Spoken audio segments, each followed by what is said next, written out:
Hello दोस्तों, नमस्कार। मैं हूं आराध्या और आप देख रहे हैं मेरे साथ बुक समरी बाय आरू। पार्ट 6 तक मैंने ख़त्म कर दिया था। आज पार्ट 7 है। आज मेरी थोड़ी तबीयत सही लग रही है।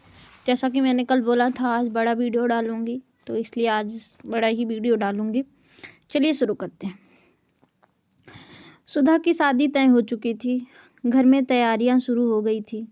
रिश्तेदारों की आवाजाही बढ़ गई थी और हर तरफ खुशियों का दिखावा था। लेकिन सुधा के मन में अजीब सी खामोशी थी। वह सबके सामने मुस्कुराती थी, बात करती थी, पर जब अकेले होती तो उसकी आंखों में एक अनकहा दर्द उतर आता। उसे बार बार चंदर की याद आती, वही चंदर जो कभी उसकी हर उलझन का हल हुआ करता था और आज उसकी जिंदगी का सबसे बड़ा सवाल बन चुका था। चंदर की हालत भी सुधा से अलग नहीं थी। वह पहले जैसा नहीं रहा था। पढ़ाई, दोस्त, रोजमर्रा की जिंदगी सब कुछ होते हुए भी वह अंदर से खाली महसूस करता था। रातें उसकी सबसे बड़ी दुश्मन बन चुकी थी। वह देर तक जगता रहता और सोचता कि क्या प्यार करना सच में कोई गुनाह था।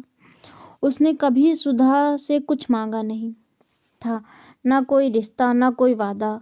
उसने सिर्फ इतना चाहा था कि सुधा खुश रहे, चाहे उसके बिना ही क्यों ना हो। एक दिन अचानक सुधा और चंदर सामने सामने आ गए। कुछ पल दोनों के बीच अजीब सी खामोशी छाई रही। न सुधा कुछ कह पाई और ना ही चंदर के मुंह से शब्द निकला। उस खामोशी में कई सवाल छिपे थे, कई जवाब दबे हुए थे। सुधा की आंखों में शिकायतें नहीं, बस उम्मीद थी, और चंदर की आंखों में जवाब थे, लेकिन उन्हें कहने की हिम्मत नहीं थी। सुधा ने धीमी आवाज में पूछा कि क्या वह कुछ कहेगा। चंदर ने नजरें झुका ली। वह जानता था कि अगर उसने उस पल अपने दिल की बात कह दी तो सुधा की जिंदगी और भी मुश्किल हो जाएगी। उसने अपने प्यार को खुद ही रोक लिया, क्योंकि वह नहीं चाहता था कि उसका प्यार सुधा के लिए बोझ बने। उस पल, एक पल की चुप्पी ने उनकी पूरी कहानी की दिशा ही तय कर दी।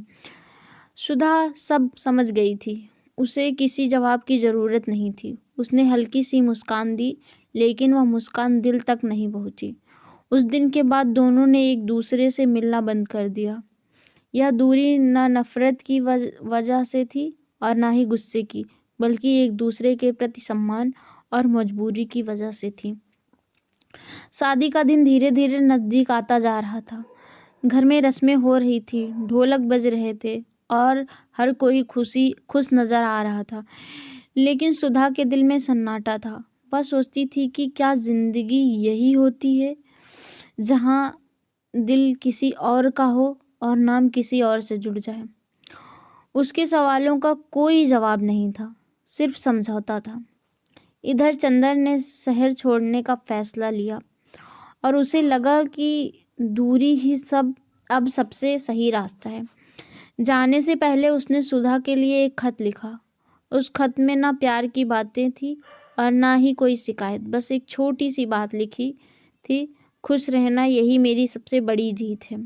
उस एक लाइन में उसका पूरा प्यार छिपा हुआ था। सुधा को यह खत शादी के एक दिन पहले मिला। उसने खत को सीने से लगा लिया और उसकी आंखों में आंसू बह निकले। उस पल उसे समझ आया कि कुछ लोग प्यार इसलिए छोड़ देते हैं क्योंकि वो खुद से ज्यादा दूसरों की खुशी चाहते हैं। चंदर भी ऐसा ही था, एक ऐसा इंसान जिसने बिना कुछ मांगे प्यार किया और खामोशी से कुर्बानी दे दी। शायद इसी वजह से वह गुनाहों का देवता कहलाया। लेकिन सवाल अब भी बाकी था, क्या सुधा इस समझौते के साथ खुश रह पाएगी, या यह खामोशी आगे चलकर किसी बड़े तूफान की शुरुआत बनेगी। ये सब जानेंगे हम पार्ट 7 में। अगर आपको ये कहानी पसंद आ रही है तो प्लीज़ वीडियो को लाइक, सब्सक्राइब और शेयर करिए। Thank you so much for watching this video.